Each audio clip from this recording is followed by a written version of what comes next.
Welcome to Football Never Sleeps, presented by Academy Sports and Outdoors. We're still aspiring to be viral. We're still well caffeinated. And now we're a properly sponsored weekly YouTube show all about Notre Dame football and a quarterback competition that's, well, older than two of my grandkids. I'm Eric Hansen here in South Bend, wondering how menacing an orange out is supposed to be. He's Tyler James, just happy it's not a bus window out in Miami coming up. Together, we're the word salad avoiding content creators at blueandgold.com. On tonight's show, Notre Dame has new captains and an old QB storyline. We'll tell you why, what it means, and maybe when we can finally utter make it stop. Also, the latest camp going on and recruiting, and of course your questions, comments, and compliments, so start filling up the portal. This is Football Never Sleeps.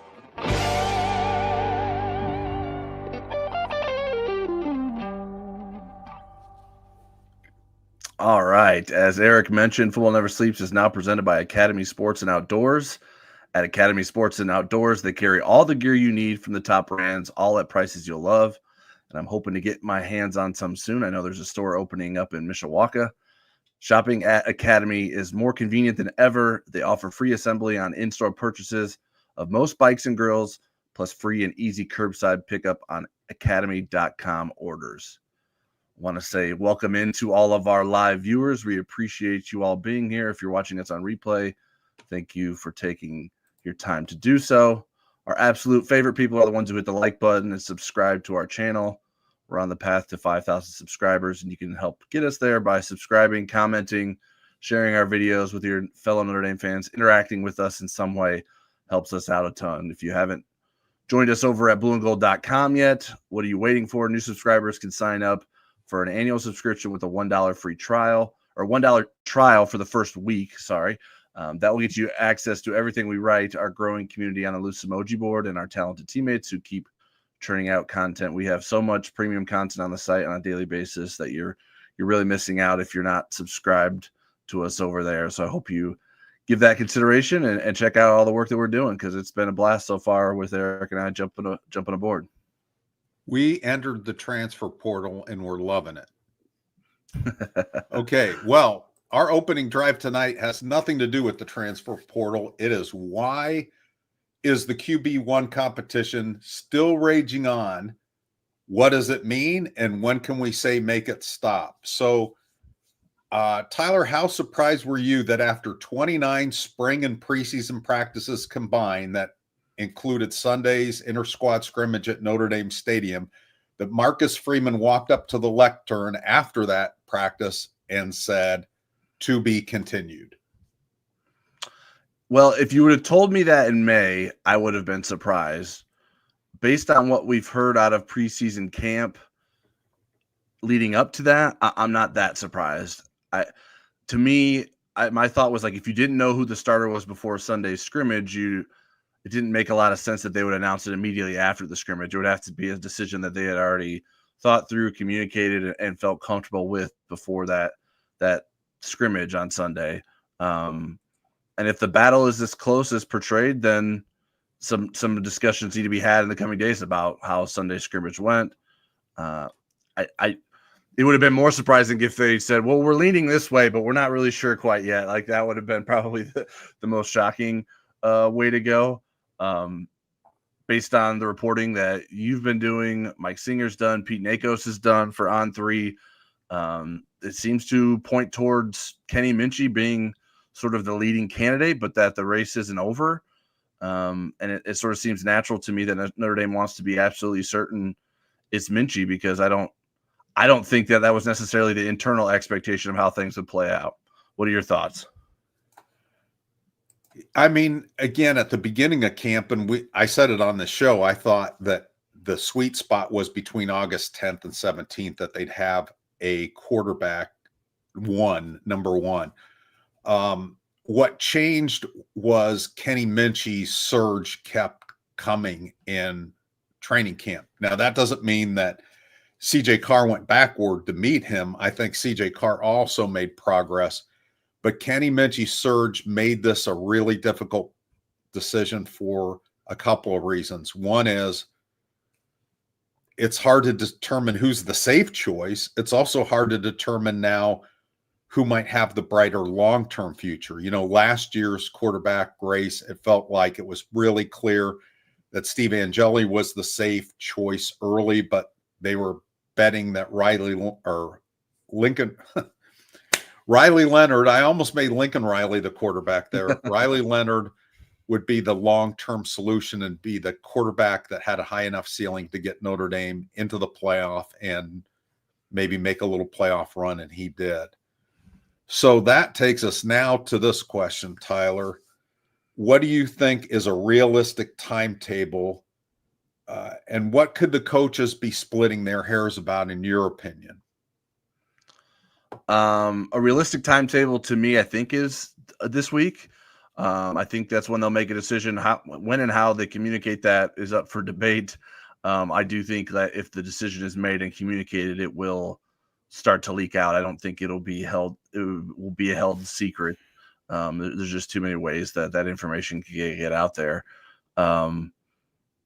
In terms of what they're splitting hairs about, it comes down to one thing: who do you have more faith in? I think it's as simple and as complicated as that. Like, I think that's what you're always trying to do when you're making a decision between one player or the other. Who do you have the most trust in? Who do you have the most faith in?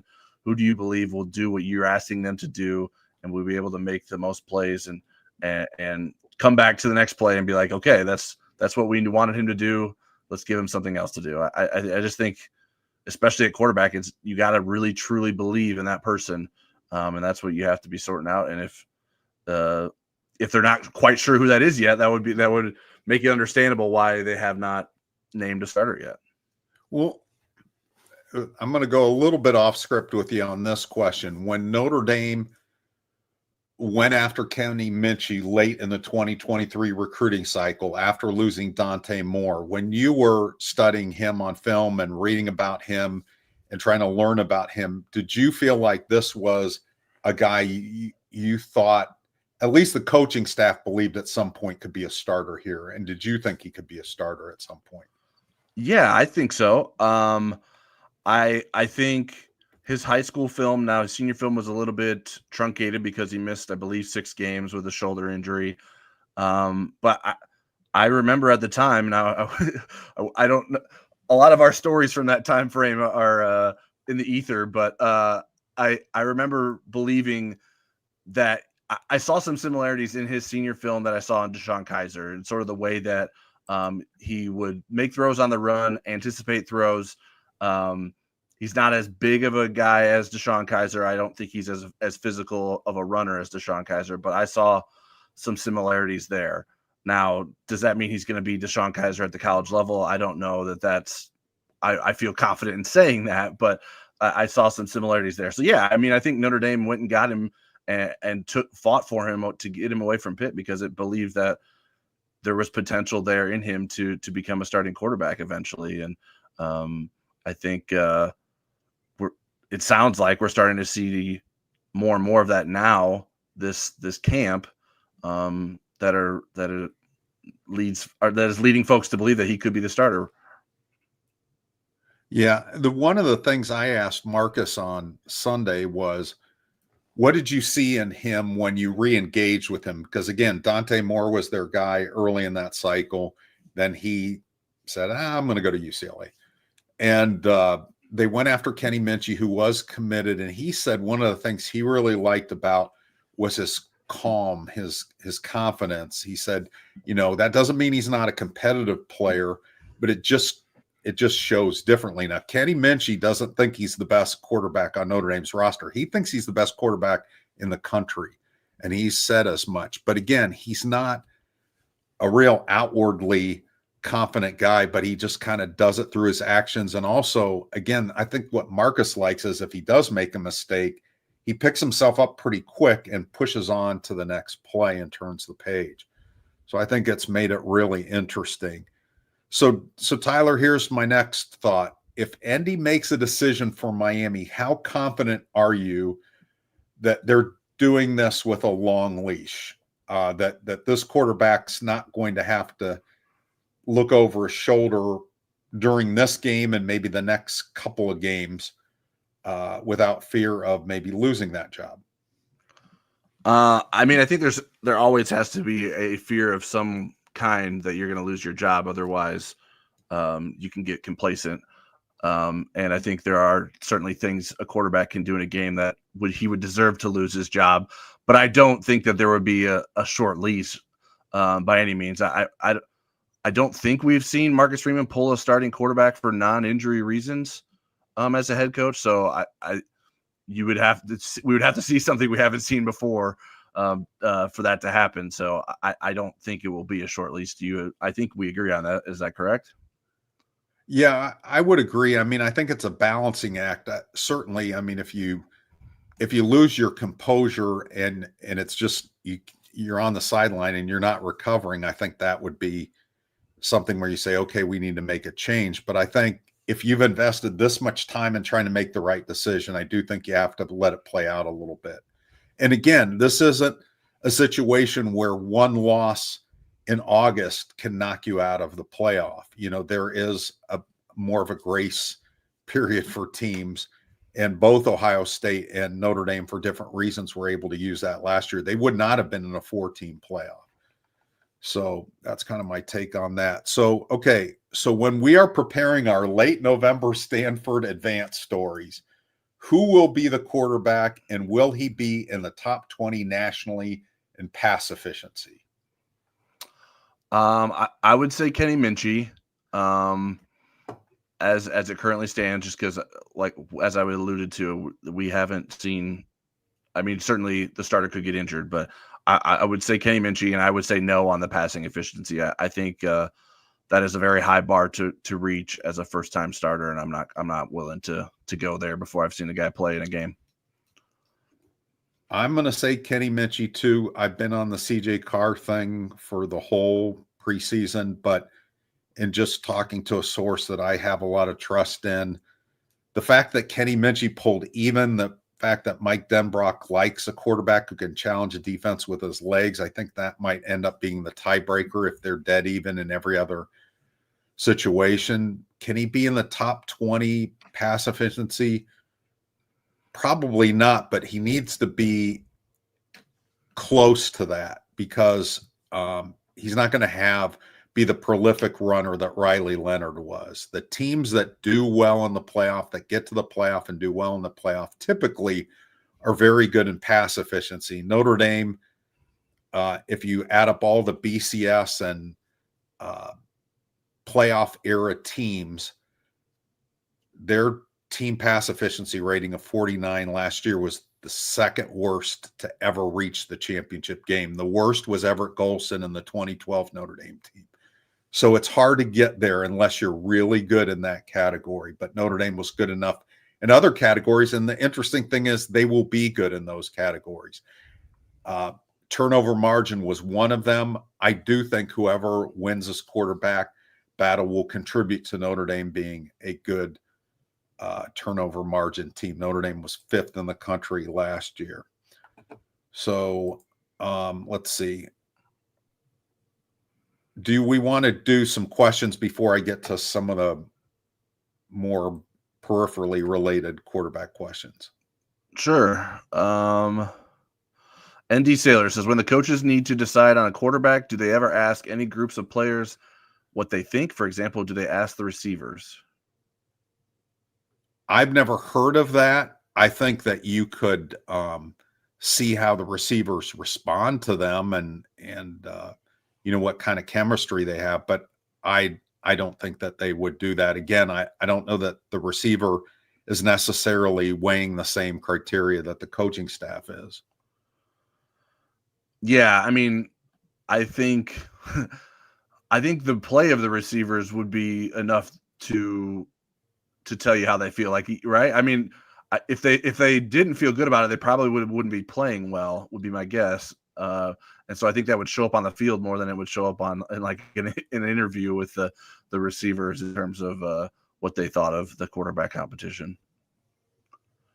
Let's see. TD4ND says, will being 1 year senior in the system be a factor in Minchey's favor if they are near equal? I don't think so, because there's in the same ballpark in terms of Mike Denbrock. I mean, they both have had the same amount of Mike Denbrock coaching and Mike Denbrock offense. I think they're pretty even with that. And I mean, if you add up all the football, CJ Carr was healthy in high school, so he probably might have played more football actually than Kenny Minchey. So I do not think that's going to be an advantage. Yeah, I mean, that could be showing up in Minchey executing the offense more, but I don't think it's as simple as like he's been here like that. It's not that big of a difference that CJ Carr couldn't make up that difference. And I don't know how you could say for certain that it's because he's been here longer. That's why he's understanding it more. I mean, you could assume that in a system it would, but Minchey's only had 2 years of Mike Denbrock too. Right. So I'm not quite certain that I fully buy that as being the different. Now, like I said, if it's coming down to the execution of it, and maybe you believe that's why Minchey is executing better, then you can have that opinion. But I don't think it's as simple as he's been here longer, so he's getting the job. Andy Cochran sent us a $20 super chat, so thank you, Andy. And wow. If you have a question, feel free to submit one. He did send this early. Broom, Eric joins the Why Not Kenny bandwagon. So, well, if that was worth $20, that's pretty great. Thank you. Really appreciate that. Yeah. I didn't know we had a tip jar, but I'll take it. Thank you very much, Andy. Brian Habermill says, how do you think CJ would take not being the starter? Impending transfer ? I mean, I don't think that would run through his mind initially. I think he'd be pretty disappointed. I think he went into this confident that he would win the job. And I talked to some people about that. That would be a decision he would have to make in December. I think usually quarterbacks look at the portal when they feel like they haven't been treated fairly. If they feel like there's no avenue for them to retake the job, to become number one, or if they feel like they never were given a shot in the first place, I think that's problematic. But I think CJ Carr, knowing his character, he'd want to be ready in case he was called upon, whether it was ineffectiveness on Kenny's part or an injury. If they were this close to go 29 practices into this thing, he's on the doorstep to being number one. So I think he would be engaged. And then what happens after the season, we'd have to see.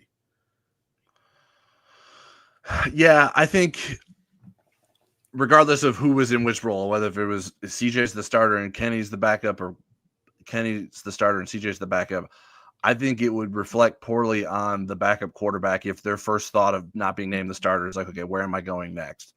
And I don't think that either of those guys will think that way. Like, listen, this battle has gone to this point because it's so close. One play could happen and the entire season can be different. Like, we don't know that whoever becomes the starter is going to start every game or stay healthy the whole time.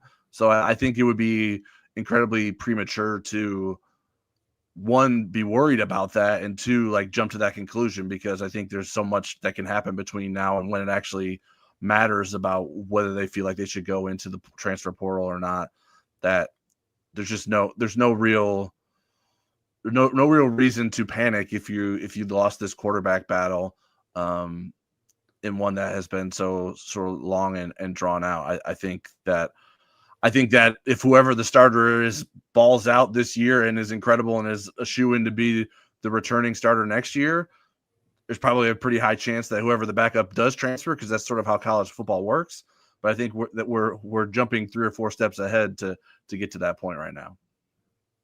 And I want to circle back to Andy. I did really appreciate what you did. I didn't mean to. I was just in shock. I have 2 kids and 8 grandkids, and I'm used to people asking me for money, not giving me money. Andy also said you're answering my questions every day. Let's see. Is there more QB? I think this is a similar question to what we just said. Is Andy risking having the quarterback that doesn't win QB1 declare their intent to transfer in season, similar to what Jaden Mickey did, prolonged competition may make it difficult for one quarterback to settle at QB2. Well, EJ, the difference is Jaden Mickey had a redshirt year to burn. He had not taken his redshirt year yet. So for him, it made sense to cut it off. I mean, it made pragmatic sense to cut it off after 4 games and then preserve that year of eligibility for where he was transferring next, which is Boise State, which is on the schedule. CJ Carr and Kenny Minchey both have taken a redshirt year already. So for them to cut it off after 4 games, they're not going to get a second redshirt year out of that. But great question. All right, Akshat Shakar, hopefully I'm not saying that terribly, sent us a super chat as well with a question: percentage chance there's another practice with both getting first-team reps? Absolutely. I think that's where this goes into this week until we have an announcement. Even then, I think they're going to want to split the reps so that they're both getting lots of reps. I don't think the 3 and the 4s are going to see a whole lot of reps. And I still think you want to have the number 2 ready. So they will get number 2 reps, but they will get reps with the 1. But until we have a quarterback named, it's only fair that they both get first team reps. Yeah, I guess the insinuation would be is the quarterback named privately before tomorrow's practice, and then we're trying to scramble to figure that out. I mean, I think there's a chance that could happen. I wouldn't rule that out. But I don't know that we don't know the answer to that. If we did, we would tell you. So what yeah, we do know is there will be a nice graphic if the quarterback is named this week. Yeah. So how do I put a percentage on that? I would say, I don't know, 65% that there will be another practice where they're getting first team reps. I think there will be a time where one quarterback will get all the first team. Well, I mean, I don't know that there will ever be a time that they get all of the first team reps, but it maybe won't be the 50-50 split that it's been throughout camp. Even when you're in the season, you want your backup to get some first team reps to be able to be prepared at a moment's notice. So I think we're getting close to that point, but I'm not sure we're there yet. Although I think tomorrow's probably when the first scout team look of a Miami defense takes the field in a practice for Notre Dame. All right, let me see if I have any more quarterback questions. I don't think so. I think we've exhausted those. Believe it or not. We've got a couple before we get to captains that are somewhat related. How do we feel about how the progress is about the 10 players starting around the quarterback, how the offense is coming, and some of the key depth pieces? So I threw a lot at you, so let me break that down into chunks. Do you feel like the offense is still making the progress it needs to make, even though this quarterback competition is going on? I think so. I certainly the wide receivers, the pass catchers are the ones that are impacted the most by that, probably in terms of their abilities to do their job. If the quarterbacks are struggling, maybe it's hard for the wide receivers to keep improving and prove themselves in practice. You're getting verklempt. Yeah. This is very, very emotional for me. But it does seem like there's been good progress there. I think I'm of the opinion that I like where Notre Dame's wide receivers are heading. Certainly like the running backs. I think anyone with a brain does. The tight end depth is a little concerning to me. And I really do think that the offensive line is in really good shape. So it seems like things are moving in a positive direction. The depth was something that Mike Denbrock pointed out. I think I asked him that question was, what have you liked in terms of the progress of the offense outside of the quarterbacks? And he said, listen, we have depth that we really like, and that's been obvious to us throughout camps. So I think there has been worthwhile progress made even while this quarterback competition has gone on. Do you agree? I do, and I know Mike Denbrock well enough that he's going to be a straight shooter with that. And he also has experience doing this. I mean, and even recent experience at LSU in 2022, which is his first year there and Brian Kelly's first year there. They had a 3-man quarterback race going in August between Garrett Nussmeier, who's their quarterback now, Jane Daniels, who was the winner of that competition, who went on to win the Heisman Trophy the following year, and then Miles Brennan, who was, I think, a 5th or 6th year kind of player that was in that. So he was juggling that. They still had a really good offense. They were better the next year, but they improved immensely. I think the one thing there where it puts a little bit of a handbrake on this is that Mike Denbrock mentioned this on Sunday, that whoever is the starting quarterback, they're going to tailor it to their strengths. So there's going to be some nuanced differences. I mean, it's going to be the base offense is going to be the same. They're going to use different pages of the playbook, and each quarterback does things a little bit differently. But I do think overall the offense is progressing. That's my confidence in that. As far as some of the other things that need to be settled on offense, Tyler, just let's do the main one, which is the offensive guard position between Gerby Lambert and Sullivan Apsher. I believe you wrote about this. How do you think that one's going to end? Yeah, and I'll put Scott Fegan's question up here because it was real on that topic as well. I'm leaning towards Gerby Lambert right now. I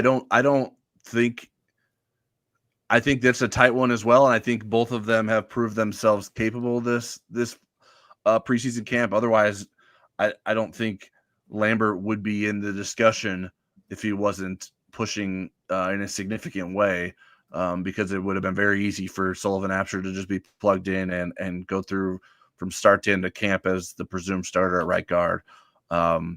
So I think that they're both big guys. I think they're both can be movers up front, and they both move well too. So I think I have a lot of confidence in the starting offensive line around them, which helps you feel a little bit better about just one guy being plugged in between Ashton Craig and Emil Wagner. So I think Notre Dame's going to be in good shape either way. I'm not sure that I would agree with what Scott says here about if Lambert starts, he could be the best lineman by the end of the season. That would be quite the leap because I think Notre Dame has some pretty good linemen. But I do think Lambert has made a pretty strong case this camp. By the way, we've heard things to be a starter. What are you hearing? What do you think? My read on this situation is Gerby Lambert is doing this without having had much spring football and not being fully operational in the summertime. I mean, he had that labrum surgery in April, and for him to make a move like this, I think is pretty significant. I'm not going as far as Scott in terms of what Gerby's ceiling is this year, but I think he is a really interesting prospect. I expected him to be a starter at some point in his career, and I thought it could be this year. It didn't seem with Charles Jagaza in the lineup, it didn't seem like there was a real easy pathway for him, and Sullivan Apsher certainly very good, but my prediction is going to be that Gerby Lambert wins that position battle. All right. And then the last thing before we get to the captains, do you think there's either a hidden upside or downside to the quarterback race going this deep? I think we've talked about the downside a little bit. What about, is there a hidden upside to it going this deep? I think the upside to me is that the quarterbacks can continue to be put in pressure-filled situations, right? There's not one guy that is only benefiting the most from the preseason experience. I think they're both getting the benefit of that. Neither quarterback gets to relax. Like, this has been a high intensity back and forth battle that these guys are trying to win. And so I would like to think that makes them better for it. Now, maybe they'll be wilted by the end of the preseason and headed into Miami. You hope that's not the case, but I think that would be the upside from my perspective, is that both these guys are getting getting as much work out of this preseason as possible. Okay.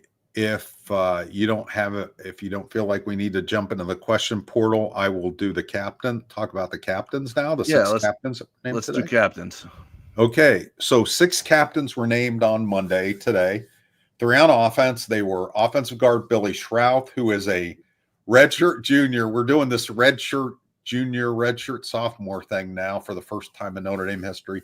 Redshirt junior, Emil Wagner, a redshirt junior offensive tackle, and Will Pauling, who is a grad transfer, who's a senior by Notre Dame's definition. And then on defense, Donovan Heinisch, defensive lineman, linebacker Drake Bowen, a true junior, Adon Schuler, who would be a redshirt sophomore. I'm lost track of Donovan Heinisch. I think he's a redshirt sophomore. I'm learning all these redshirt statuses. So Tyler, is the number right, and are the guys that they named the right 6?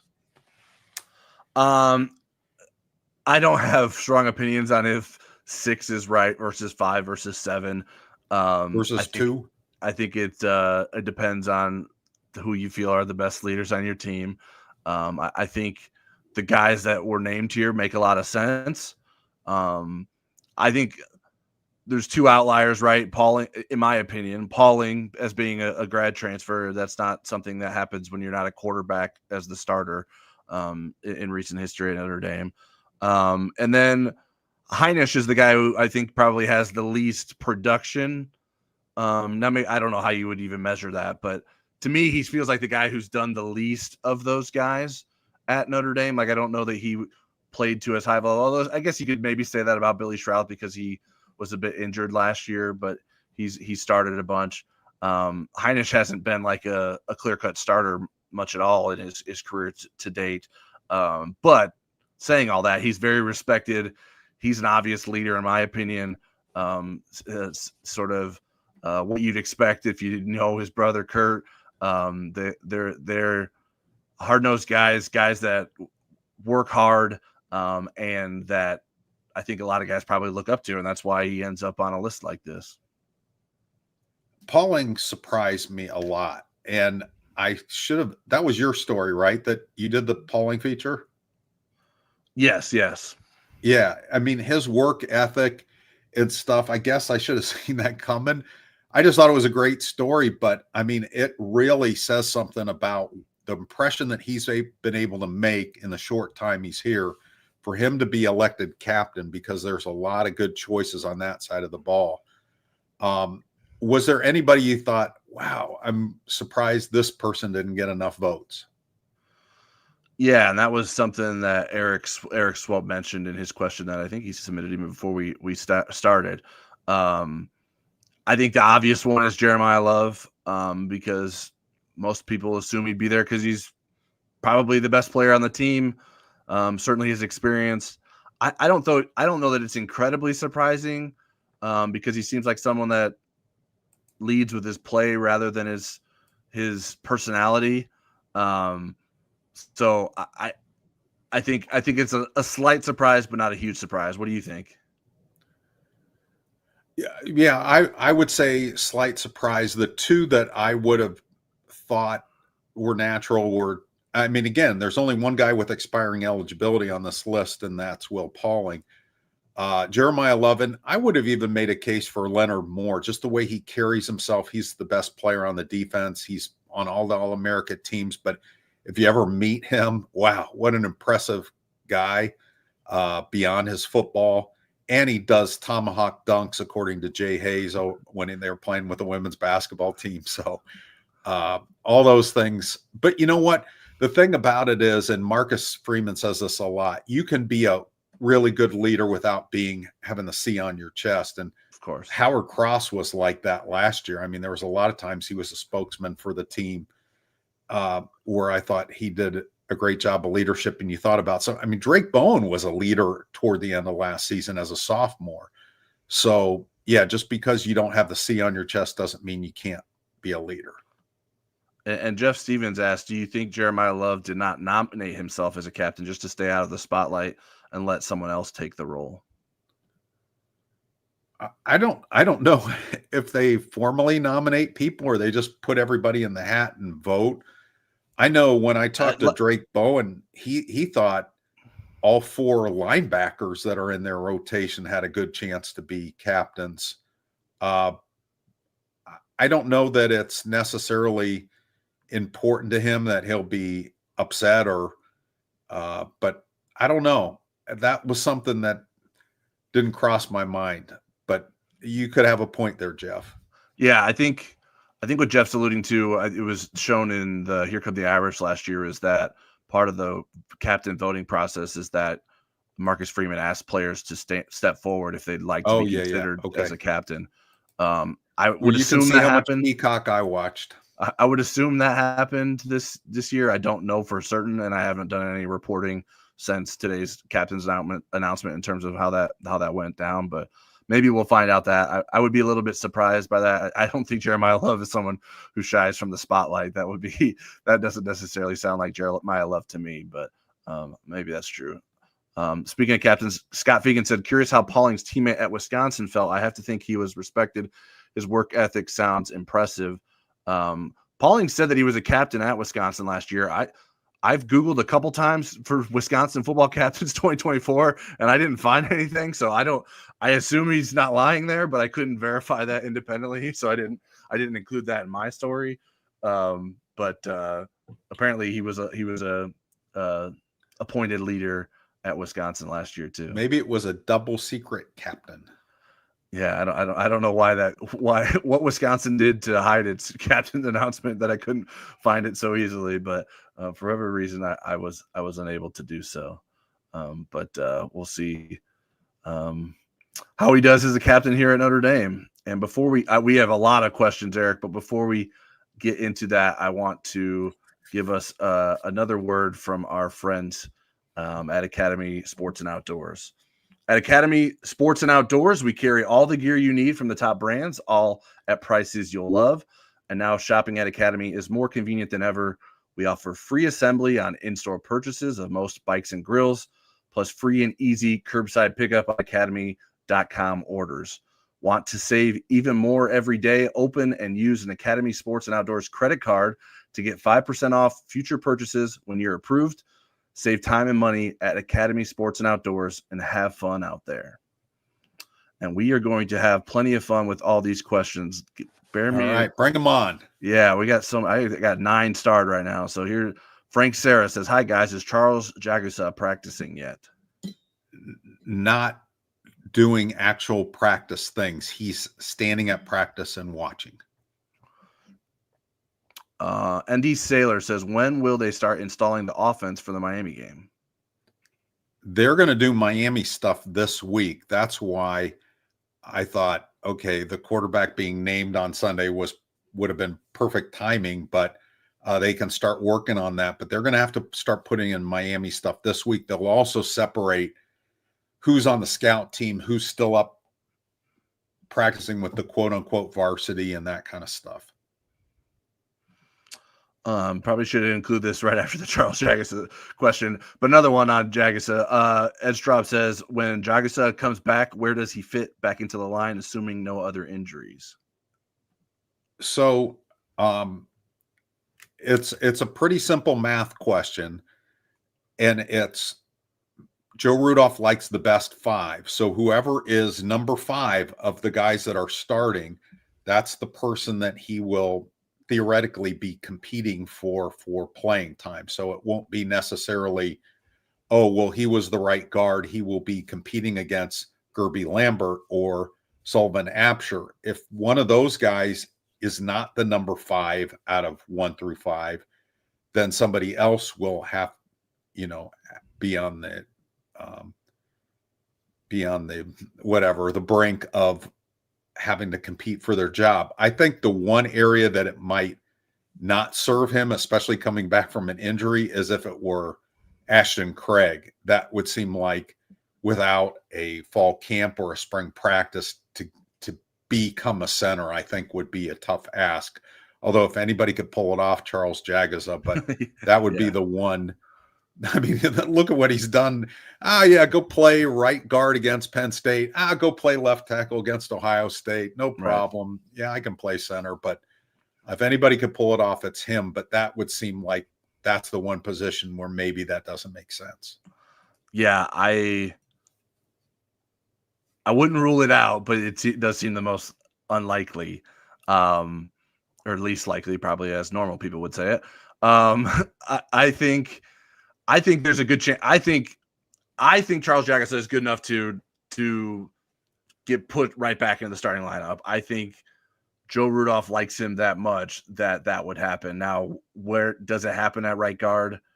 That would seem to make the most sense, but it would certainly be dictated by how these guys have played through the start of the season. If Joe Rudolph feels that Charles can give Notre Dame a better chance to be a better starting five by playing somewhere else, I think he'll do that. We've seen he's not afraid to mix and match and do things that people wouldn't necessarily assume would be the easiest answer. So we'll see how that happens, but I think he could be an important member. And I think whoever doesn't start between Kirby Lambert and Sullivan Absher has a very important job as sort of being the next guy in if an injury does occur across the offensive line. And there were multiple injuries last year. I mean, the only player that started every game on the offensive line last year was Emil Wagner. Juan Manuel V said, why will the D-line be better in 25 than in 24? That's a great question because you lose two really good guys on the interior, but I think Notre Dame is going to be much stronger on the edge and presumably healthier. And one of the things I wanted to mention was Jordan Botelho. According to Mike Singer's intel that he had on our board and on a story today, Jordan Botelho played a little bit in the scrimmage. I mean, his timeline was supposed to be October. Could he play in September? Probably. Could he play in August? We're going to find that out. And then next time we talk to Marcus Freeman, which is a week from tomorrow.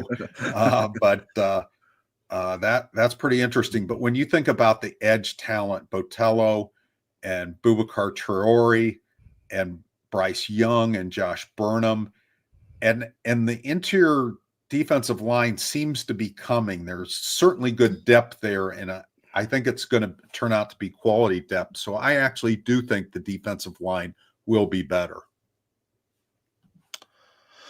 Yeah, I mean, I think there's a chance. I'm in prove-it mode with the interior defensive line still, and that's because of the lack of top-end production from those guys and the lack of what we've been able to see this preseason. There hasn't been enough to see to sort of sway me in a positive or negative direction, for that matter. It's not like I think less of them. So I think that those guys really need to step up in order for Notre Dame to do that. But yeah, the guys on the edge, I think, are certainly going to be better than last year. I would be shocked if that's not the case. So I think there's definitely, I think that would be the biggest reason why the defensive line would be better, is that what they have on the edge. But I do think that the defensive tackles could hold them back. And Junior Tuihalamaka, Logan Thomas is also in that group too. Yeah, and those are guys that I think can contribute and might be sort of afterthoughts, but maybe won't be afterthoughts when you're watching games on Saturdays. Let's see. JJ's Jeans. Denbrock mentioned that there would be a steep learning curve regardless of who starts at Miami. That sounds like he is not too confident in the offense at the start of the year. Thoughts? I think he's just a realist in terms of not wanting people to expect Joe Montana to show up. And I actually did have a story going tomorrow of the first starts of every quarterback at Notre Dame over the last 50 years. And Joe Montana didn't have a good start. But so that maybe isn't a good example, but Mike Denbrock likes to bring quarterbacks along, give them a little bit more playbook every week. And the expectation is to let them grow at a pace that's going to help them and help the team. So I don't think it's, cover your eyes, but I also think it's don't expect, if Bino Cook were still alive, to predict that the guy is going to win multiple Heismans. Yeah, I mean, I think it's a steep learning curve because you're playing on the road in a hostile environment and you're a first-time starter. I don't think I think that exists for Arch Manning too. I think against a new defensive coordinator who you're going to have to adjust on the fly against too. Right. And so that doesn't mean that they can't prove well against that steep learning curve, but I think that's just like preparing for, hey, this they're going to be asked to do things that they've never been asked to do at this level. And that's why it's a steep learning curve. Brian Habermill says, does Notre Dame have a media day scheduled, or do they now just send players to ESPN in New York early on? It seems to me they used to have a media day.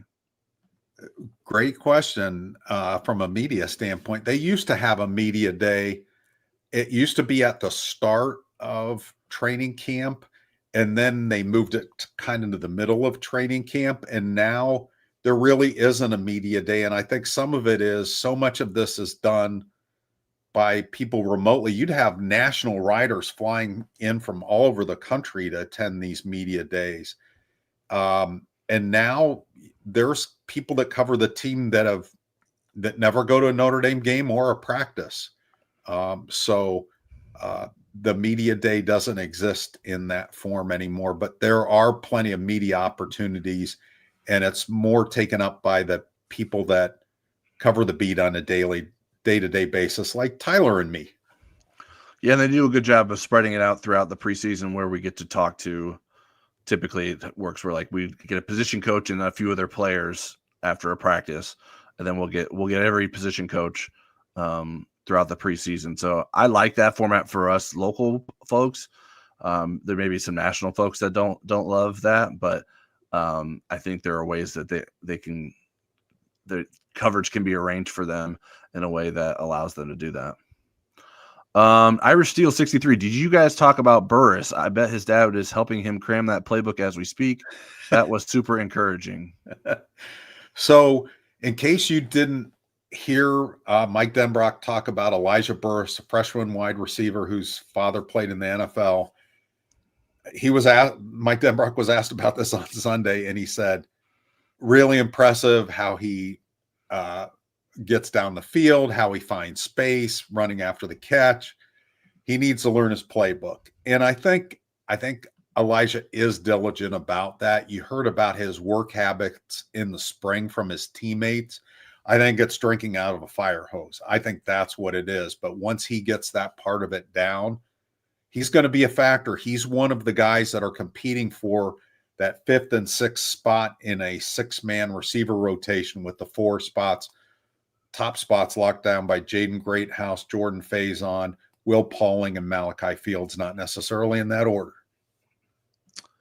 Yeah, I've been impressed with him. I thought personally he was Notre Dame's best receiver recruit in that freshman class, and I think that has bared out so far. Although I have been, I mentioned, I think it was last week or maybe 2 weeks ago, where Eric asked who has changed in terms of players that I've changed my perception of since the beginning of camp. Jerome Bettis Jr. is someone that I've been impressed with as someone that I was kind of down on as a recruit, and I thought he's looked better than I expected. But Elijah Burris has been the one since the spring, and he's someone that comes up a lot too when you interview other receivers, other defensive backs. They mention that they see a bright future for him, and so I think I'm not sure where he gets in the mix and how much he gets in the mix this year, but I think Notre Dame hit on a good receiver there in that 2025 class. Jeff Stevens says, do you think that Cooper Flanagan not being mentioned yesterday for his injury progress means he is behind schedule? I don't think so. I had him on my list if I had an extra question to ask about, and I didn't. But I just felt like his timeline, especially with it being Achilles injury, I'm still surprised he's projected to come back during the season. So that's why I didn't ask about him. But I think eventually we will have a chance to ask and say, hey, how's Cooper doing? Is the timeline, is there any more definitive timeline? Both he and Charles Jagaza had timelines where they're like at some point in the season, but we don't know when, kind of thing. Right. So, and we had just seen practice on Friday, and those guys aren't practicing. So unless they were practicing, then we'd be like, hey, what's going on? Where are they at? I think. Yeah, it's Vitello's been in uniform in all the practices. Yeah, it's normal to not ask about them because they're not practicing it, and the nature of their injuries, we didn't expect them to be practicing quite yet either. And I kind of, Jeff, kind of tried to go in the back door with that question a little bit when I asked Mike Denbrock if they were thinking about moving a player from another position to tight end, and that kind of, I wondered if he would kind of wander into that scenario, and he didn't. But he said, they weren't looking at this point, maybe when they got done with the camp phase, which was Sunday, they could reassess that, and they feel pretty good about the guys they have, even though Ty Washington's had a little bit of a bugaboo with a wrist injury. This made me think of something else. I'm not, and I could be misremembering. I don't think Mike Denbrock mentioned James Flanagan's name either when he was talking about them. And I think that was an omission, not intentional. Purposeful. I think he just forgot him. I probably touch base with him at some point, but I think that was not purposeful. All right. Speaking of, I think he was mesmerized, Tyler. He was. Yeah, if you were another inside joke, if you weren't watching the press conference, there was one point where Mike Denbrock was looking apparently at Eric while someone else was being called on to ask a question, and the other person's like, "Hey, I'm over here," and then Mike Denbrock joked that he was mesmerized by Eric. So, speaking of the press conference, Juan Manuel V says, "Why was Marcus Freeman not looking happy at the press conference?"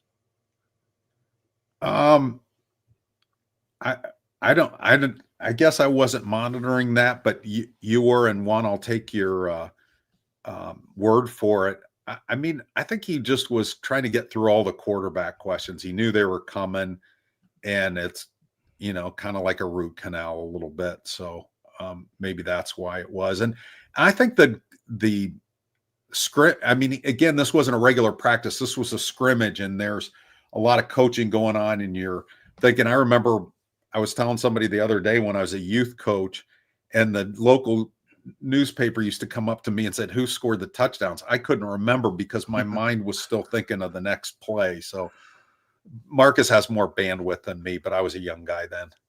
Yeah, just in terms of folks who, you guys would have no reason to understand the logistics of this.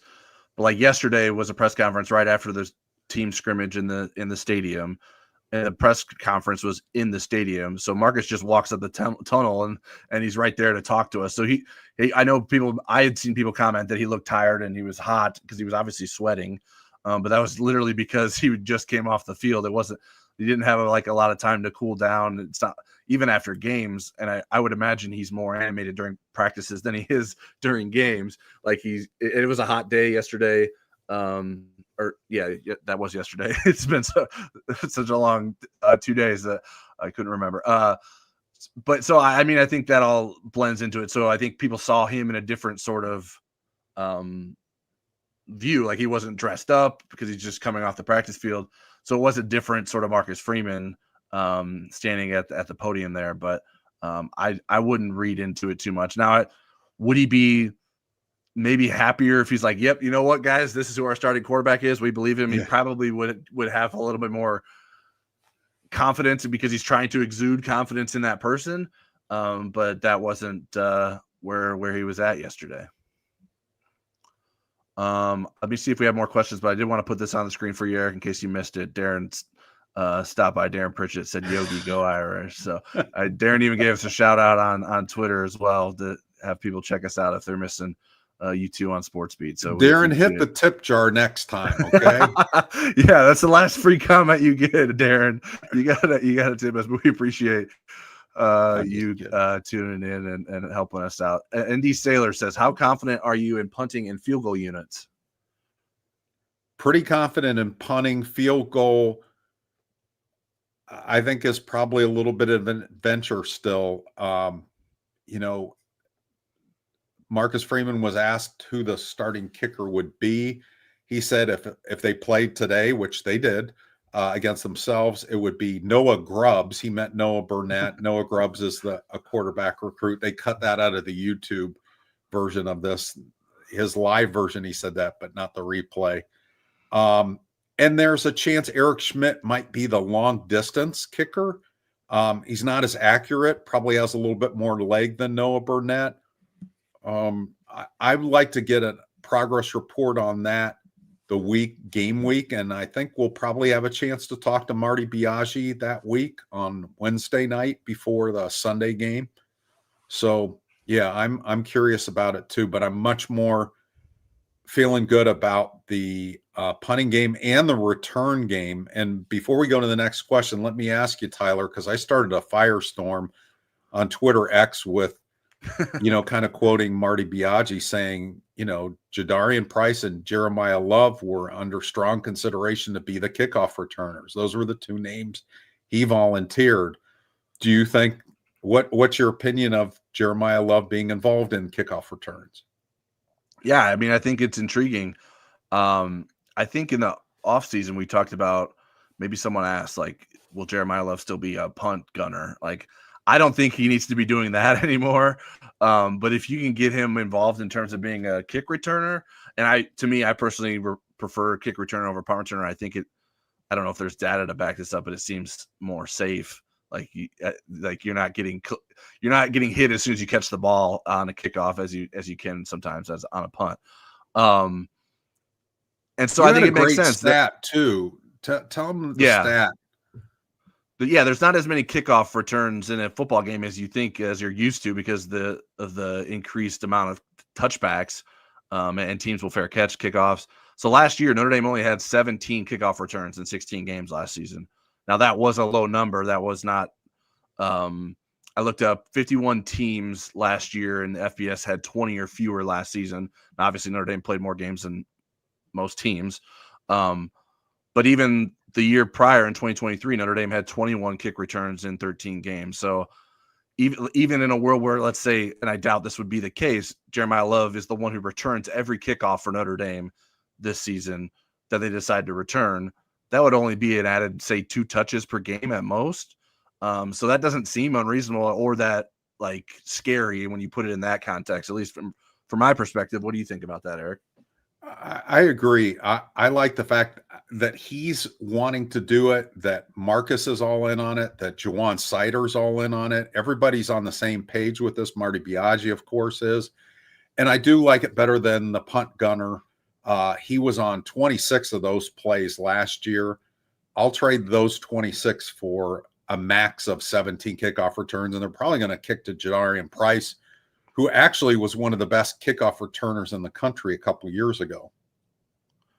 Yeah, and where was this? I just lost it. We got so many comments in here tonight. We appreciate everyone chiming in. Kevin M said, remember when Price looked fantastic on kick return? I'm actually just as excited or more excited about seeing Price on kick return. Agreed. He is really elite, and that was what was interesting about going and getting Jaden Harrison last year. Harrison, I think, was 2 in the country in kickoff returns, but Price was 3 or 4 the same year. So when Harrison was at Marshall, and Harrison was a great investment, but yeah, having those 2 back there, I can think of some other guys that would be pretty good back there on kickoff returns as well. On punt returns, there's a 5-man kind of gong show going on, and it sounds like Will Pauling and Jordan Faison are at the lead of that, with maybe Dallas Golden as the long shot of the 5, or I'm the dark horse of the 5, maybe the number 3 option there. I thought Aeneas Williams would win that job. Yeah, I think he's someone that's very interesting to me, because it seems like in running back situations, he's been someone that he just doesn't go down on first contact. So that seems to be a trait you'd like as a punt returner. I know he has been dealing with an apparent elbow injury. We've seen him with both a sleeve and brace on that elbow. So I imagine that's probably cut into what he's doing special teams wise.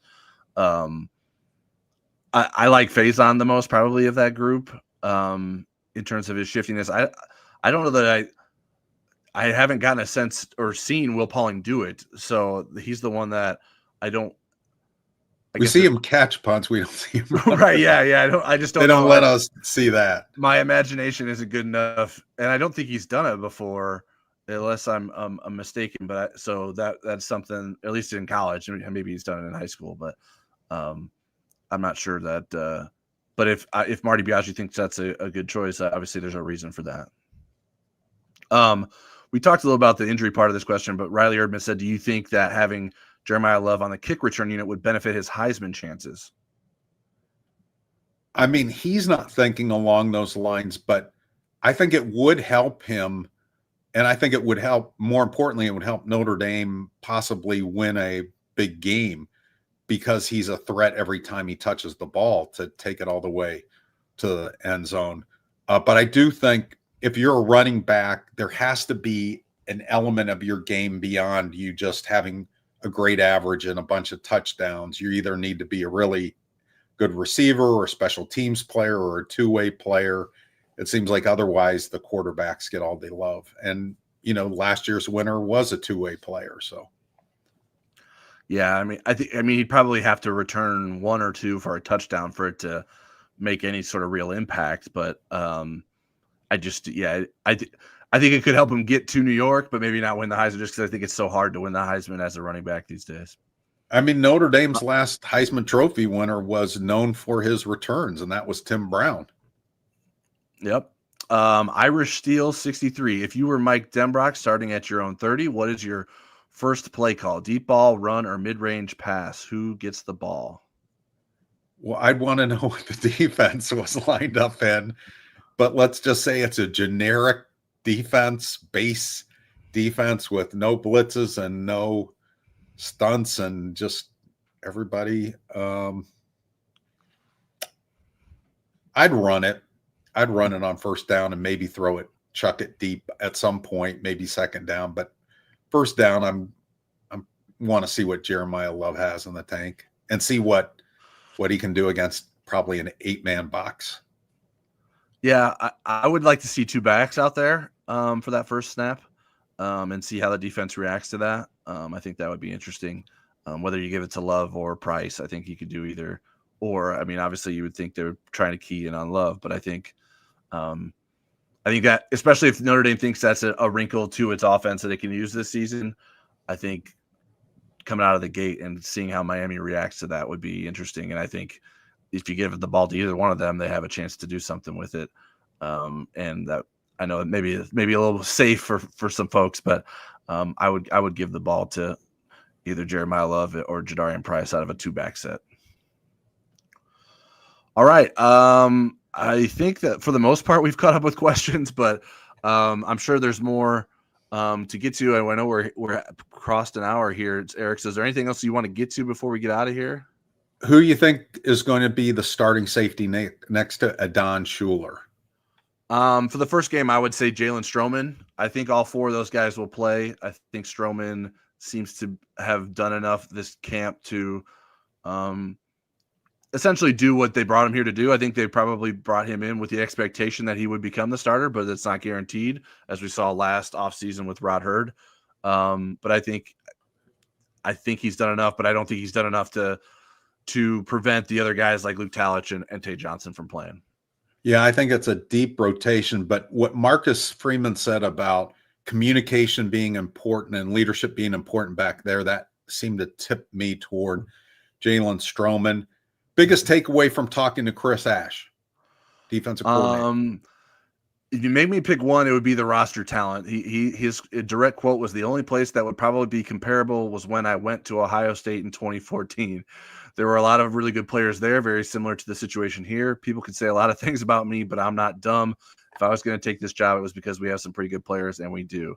And in case you didn't know, that 2014 Ohio State team won a national championship, had defensive players like Joey Bosa, Eli Apple, Darren Lee, and Von Bell. So that was my biggest takeaway. There's some other takeaways, but that was my biggest. Was there anything that stood out to you besides that?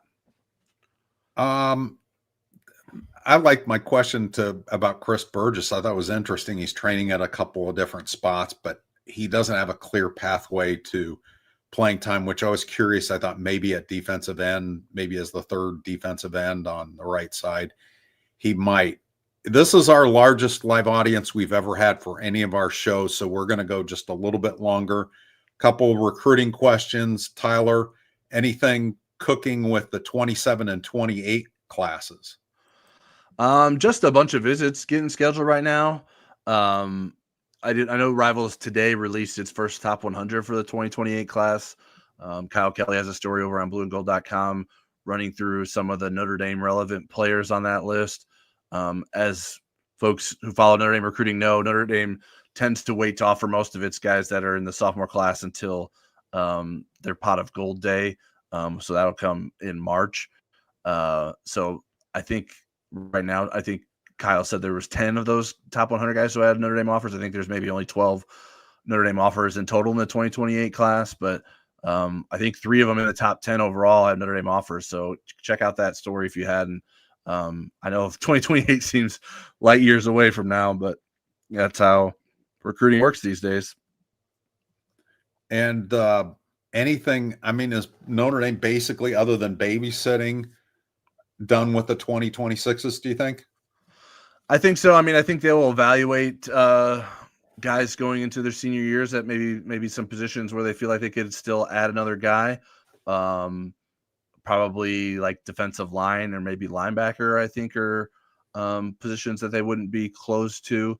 But we'll see. I haven't heard much. There's not a lot happening right now. And now that senior seasons get started, then now there will be more film to evaluate guys on and decide, like, you know what, maybe we should make a move for this guy, or maybe we should double back on this guy who we were in with before, but he committed somewhere else. I think I wouldn't rule any of that out, but there's nothing on that front that I have information about to share right now. Do you want to take the green question before we? Yep. Yeah, James Salumi with a $5 super chat. If you had to give one reason for Carr or Minchey winning the job, what would it be for each of them? I'll let you go first, and then I'll go. Oh, well, how kind of you. I'll give the $4.99 answer. You can give the 1 cent answer. My one reason for Carr would be that he has the highest ceiling of the two. That's why I believed he would win the starting job going into this competition. But that obviously you have to reach that ceiling in order for that to matter. So that to me would be why he would win the job.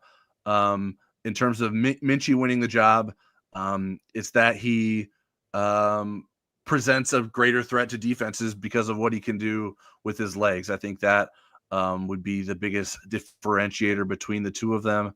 There's more than just those, but if I'm just nailing down on one, those would be the reasons. What about you? Yeah, Notre Dame, for both of them, Notre Dame does this testing that I wrote about a few years ago. They used to test recruits. Now they just do it internally. But both of those guys scored sky high on being able to overcome adversity. Minchey with a little bit of an advantage there. So that's even. To me, CJ Carr has arm talent like you rarely see. I mean, some of the passes that he's able to complete, how he sees the field, I really love what he could turn into. Kenny Minchey, the reason to start him is he's been on this surge, and I don't think it's stopping. And he gives you more dimensions. He can help beat a defense in more ways than CJ Carr. CJ Carr may be the better passer, but Kenny Minchey can beat you in a lot of ways. And one of those ways is not making mistakes. And you used to not be able to say that about Kenny. All right. Anything else you want to get to before we get out of here?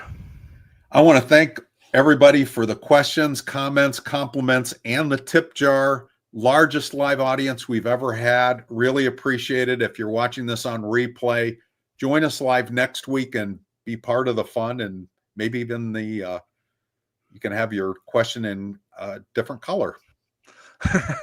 Yeah, if you didn't already. And thanks to Academy Sports and Outdoors. If you didn't already, make sure you like the video, subscribe to us here on the channel. We do this live every Monday night throughout the season.